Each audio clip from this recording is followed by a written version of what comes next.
Me voy a darle la bienvenida, porque es urgente esta semana hablar de economía, a la doctora Julia Estrada, que ya está aquí con nosotros. Bienvenida, Julia. ¿Cómo estás, Dani? ¿Qué tal? Gracias por venirte hoy domingo. Por favor. Bueno, estábamos hablando un poco de la semanita que pasó. En realidad la anterior también fue complicada en mercados, ¿no? La suba del dólar, esta semana riesgo país. ¿Cómo ves esta semana antes de los 6 meses, te pregunto? Bueno, ahora vamos a hablar de los indicadores de los 6 meses que son muy negativos e incluso contradicen lo que el propio presidente está tuiteando. ¿Viste que tuiteó un gráfico con mira, lo casilleros tenemos. verdes y... A ver... Mirá, lo tenemos y yo dije, Julia nos va a poder explicar todo esto, que el presidente muestra como algo absolutamente inentendible, pero positivo. Bueno, primero contarles qué está mostrando. Está mostrando un gráfico en donde tiene... Mira, lo tenés acá más cerca, acá una atrás. Enorme cantidad de indicadores. Sí. Ahí va. Que es un semáforo de actividad. Sí. Uno ve rápidamente algunos verdes al final. Al final de todo tenemos mayo, que tiene muchas líneas o muchas celdas sin completar porque no está el dato. Sí. Pero después está abril más completo. A ver, ¿qué tenemos acá? Por ejemplo, en actividad y empleo, yo estuve mirando. Le da todo negativo en mayo. Sí. Le da negativo IVA, le da negativo IVA real, le da negativo consumo. Hay un solo dato que le da positivo, que es la recaudación de la seguridad social. Ahí hay un verdecito. Y ustedes me dirán, bueno, crece 4% de la recaudación en seguridad social, pero ¿en qué nivel estamos? Estamos 12% más abajo en abril 2024, en mayo, perdón, respecto de mayo del 24. Claro. Perdón, respecto de mayo del 23. 12 más abajo. Estamos 12 más abajo. Entonces lo que quiero decir es, importa cuánto varía un mes respecto de otro, pero lo más importante es en qué nivel estás. Claro. Vamos, no se ve nada, la verdad, el cuadro que publicó Milei, pero vamos a avanzar. Por ejemplo, en consumo, vos tenés un leve rebote en patentamiento de autos. Ahora, en producción de autos, estás abajo en 7% y lo publica el propio cuadro unas filas más abajo. Es decir, en rojo. Podés tener un rebote leve en patentamiento, lo cual también habla de algún atraso en el dólar, que por cierto ahora se actualizó la brecha y está en 40%.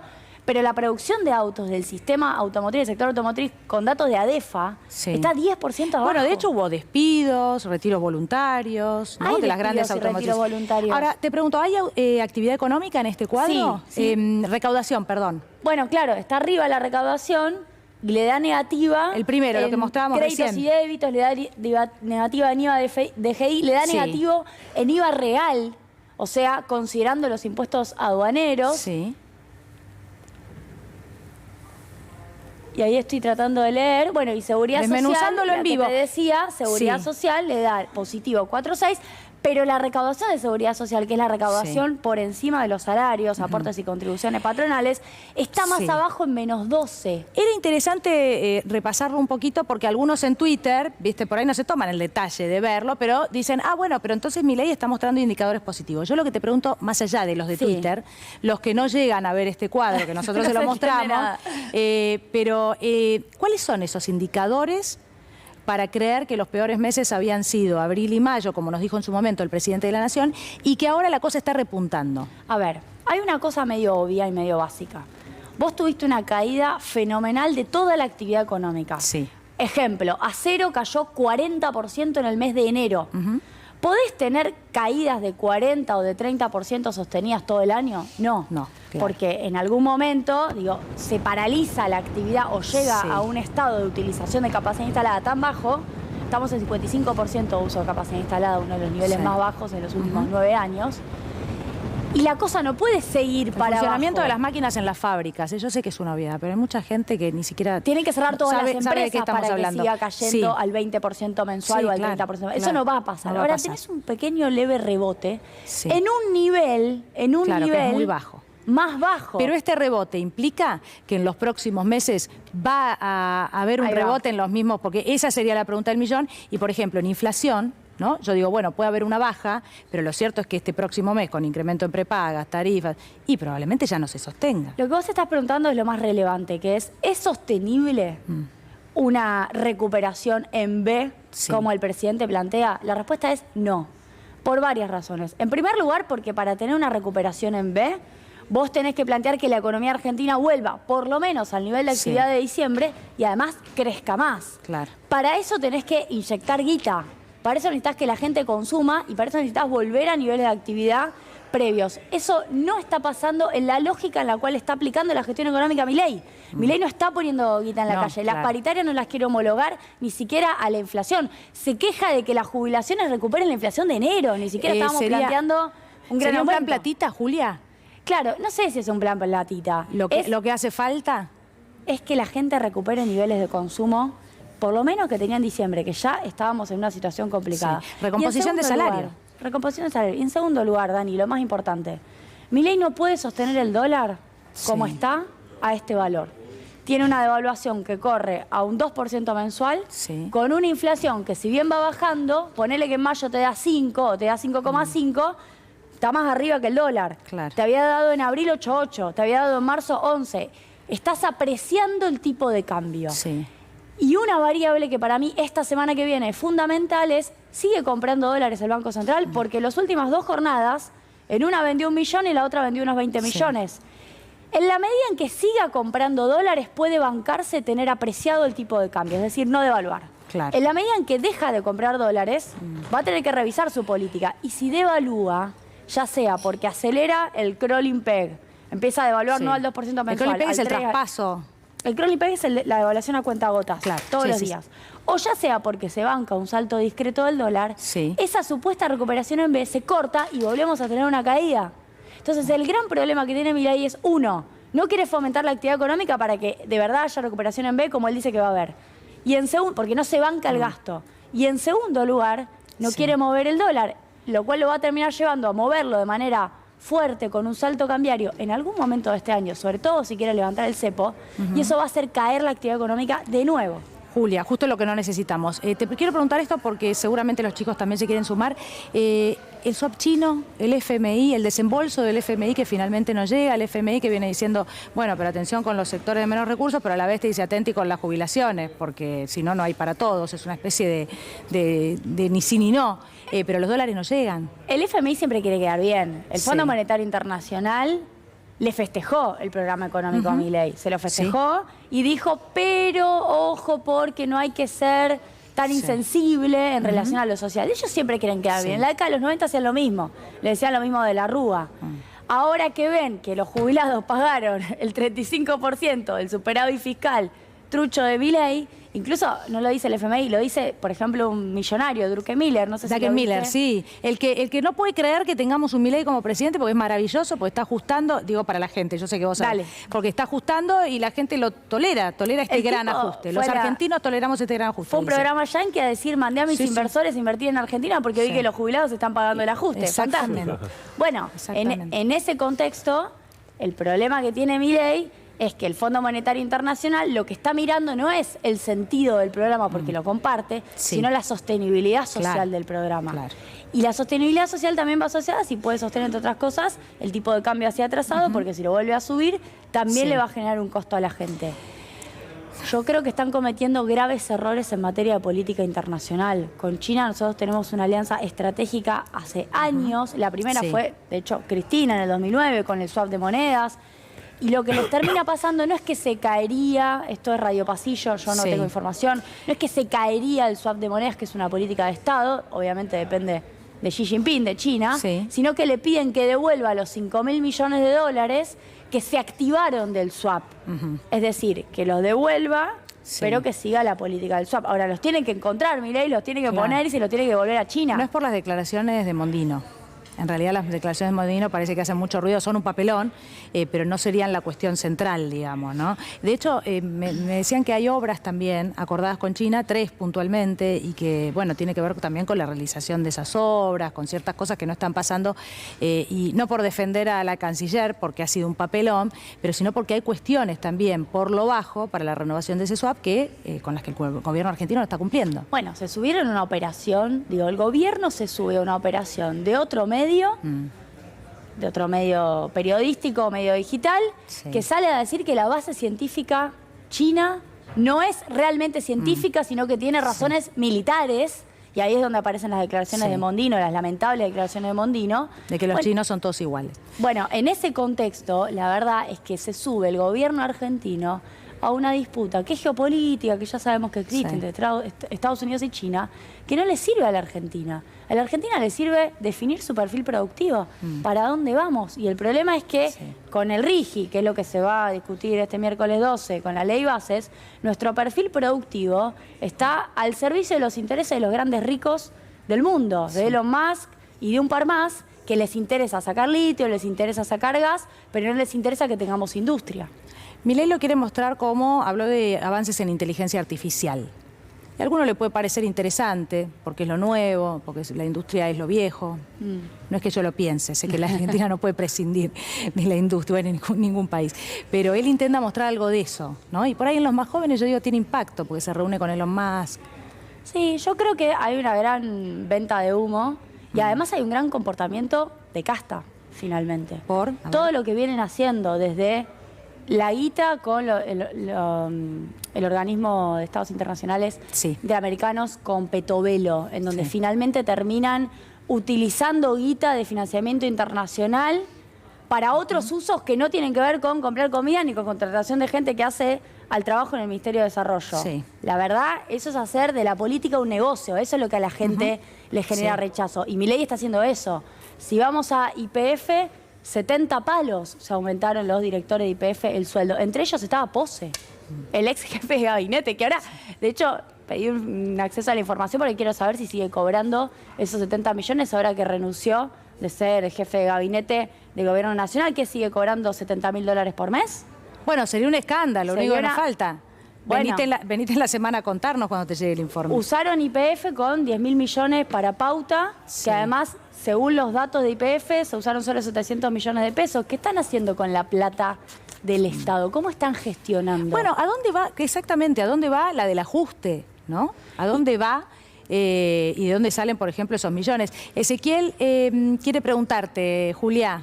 Sí, diputada, buenas noches. Le quería consultar, bueno, este miércoles se vota la ley bases en el Senado. Quería consultarle qué agenda económica ve en el gobierno después de la ley bases hacia adelante y si puede haber algún cambio en materia económica para peor o no, para mejor con la llegada de Federico Sturzenegger también al gabinete. Bueno, en primer lugar, el gobierno está esperando la ley y está esperando algo que hizo Milei, que planteó Milei allá en el Yao Yao, cuando les dijo a los empresarios: ahora les toca a ustedes, que por favor le pongan algo de guita. Está esperando que por favor inviertan, porque con Macri no lo hicieron. Con Macri la ayuda de inversiones nunca llegó. Al contrario, toda la guita fue de deuda, tanto de endeudamiento extranjero, externo, BlackRock y demás, como del Fondo Monetario Internacional.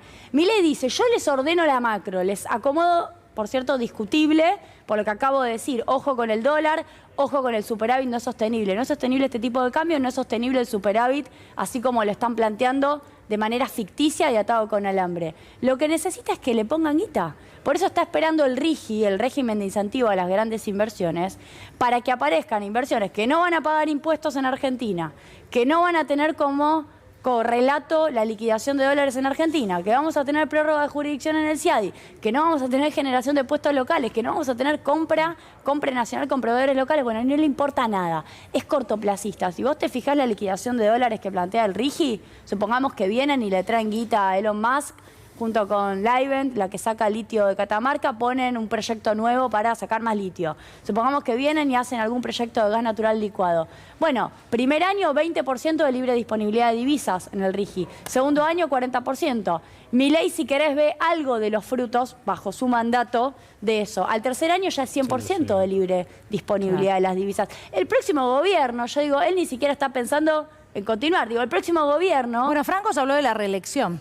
Mira, no llegamos a presentarlo todavía, pero Franco se habla ya está pensando en una reelección. No están pensando en la sustentabilidad económica de una Argentina que además tiene que pagarle 45.000 millones de dólares al Fondo Monetario Internacional. El presidente dice: no tenemos moneda. Tenemos que tener moneda y por eso corto la emisión monetaria, corto lo que él llama el señoriaje, busco superávit. Claro, busca solo soluciones por el lado de los pesos. ¿Cómo vas a tener moneda si el dólar está todo el tiempo bajo amenaza, el peso contra el dólar, la relación, está todo el tiempo moviéndose?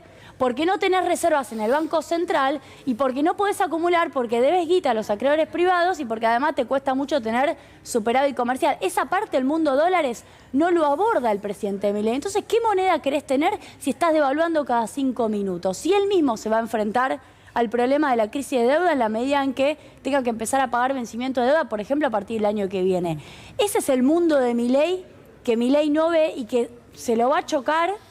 Básicamente se lo va a tener que enfrentar aunque él no quiera. ¿Gaby? Sí, Julia, el presidente dice hay dos cuestiones que no negocia, ¿no? Una tiene que ver con el déficit, con no tener déficit e incluso con tener superávit, y por otro lado que el contrato electoral implica que tiene que bajar la inflación. En ese sentido te quiero preguntar, porque esta semana apareció el relevamiento de expectativas de mercado, ¿no? Que muestra que si bien ahora baja un poco la inflación, después volvería a subir un poquito en junio, en julio, y medio como que se estaciona alrededor de los 5 puntos. ¿Por qué sucedería esto? ¿Te parece que va hacia ese lugar o puede haber una desaceleración como está diciendo el gobierno? Bien, son dos cuestiones. Arranco por la del superávit. Cuando Cristina le cuestionó en Quilmes que el superávit era trucho, Milei al día siguiente salió en una radio. Muy poca gente lo levantó, creo que fue Radio Rivadavia, en donde el presidente le dijo, el periodista le dice, ¿es verdad, presidente, que el superávit no se sostiene? ¿Saben qué respondió Milei? Que era cierto que le tenía que pagar a Camesa y que además tenía pago de aguinaldos y que operativamente iba a entrar en déficit en junio, este mes. Entonces, lo primero a decir es, no se sostiene por las propias políticas económicas que él aplicó, que es patear pagos. Si aparte el Congreso le vota una recomposición leve de 8% de las jubilaciones de enero, lo digo porque las jubilaciones están muy bajas, 292.000 pesos sería a hoy contra 276.000, 15.000 pesos más, tampoco es una locura lo que se votó en materia de aumento de jubilaciones. Y si eso te da vuelta al superávit, bueno, es que tu superávit no era muy sostenible. Primera cuestión, porque la señal para el mercado, cuando se le dé vuelta al superávit, supongamos que no pasa en junio, supongamos que pasa en julio, va a ser negativa. En segundo lugar, la cuestión de la inflación. Efectivamente, es mucho más fácil pasar de 25 a 20 y de 20 a 10, más o menos, que luego pasar de 5 a 3 o de 3 a 1. Es más dura, es más difícil la baja de la inflación en la medida que vos avanzás. Y lo que está diciendo el relevamiento de expectativa de mercado es que no la va a bajar. Al contrario, lo que da para 2024, la mayoría de las consultoras que son privadas y que hay bancos también adentro, es que va a quedarse en torno a 5 o 6% al mismo nivel de la inflación, por ejemplo, del 2021 y del 2022 y del 2023. Si querés en 2023 mensualmente subió un cachito más al 6 al 7%. Entonces, ¿todo este esfuerzo para qué? Sin este ajuste.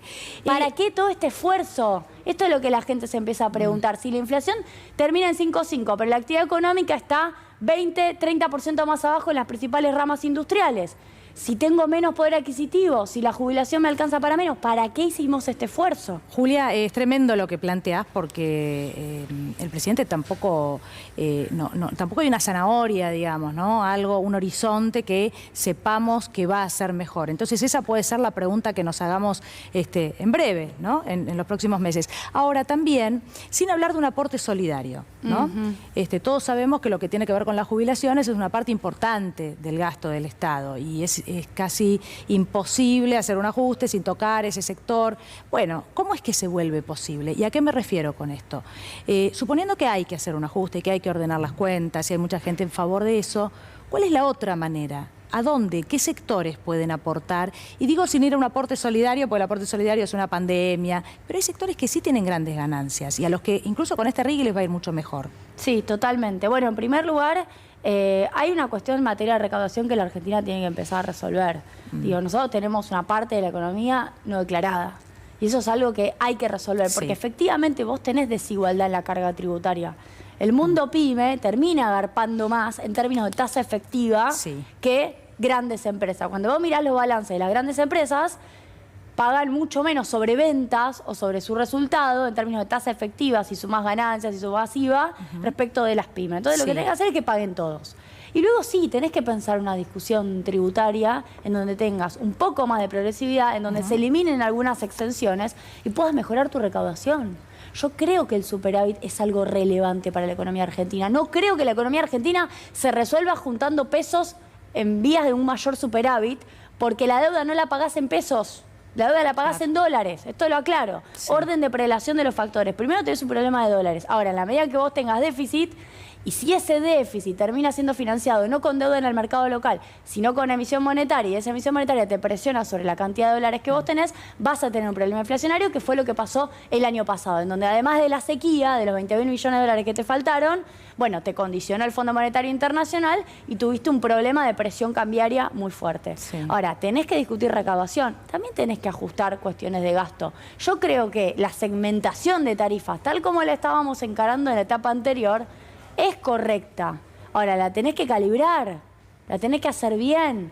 No podés clavarle 200%, 300% de aumento a la gente de un mes para otro. Sí. Es correcto hacer una sintonía fina en materia de subsidios, que también son un rubro relevante del gasto, por cierto. Sí. Te pregunto esto por último, hablabas de exenciones impositivas, hablamos de las grandes empresas, ¿no? Las que tienen ganancias millonarias.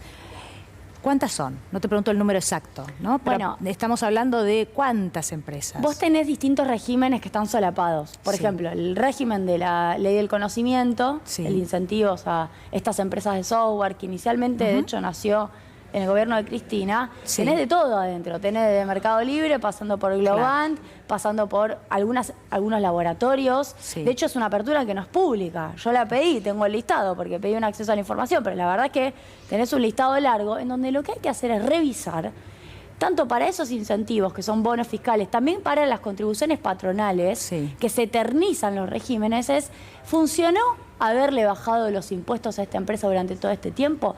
¿Cuál es el resultado? Quiero ver la contracara, ¿no? Cuando uno discute, por ejemplo, régimen fueguino, bueno, si vamos a discutir régimen fueguino, discutamos resultados, discutamos cómo está funcionando ese régimen y qué es lo que trae de contraparte, o exijamos contrapartes en todo caso. Exijamos más generación de dólares, exijamos que haya generación de puestos de trabajo.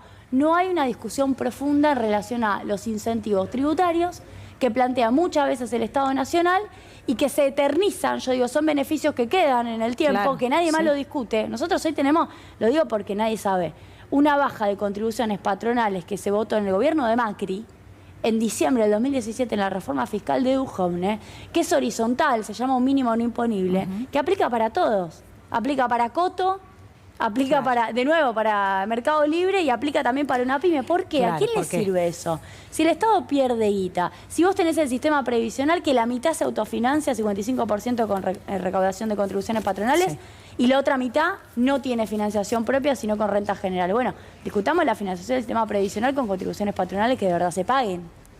Julia Estrada, diputada nacional de Unión por la Patria, gracias por haber venido. Por favor, gracias por estar en No la Ven. Bueno, me dice que sí, tenemos...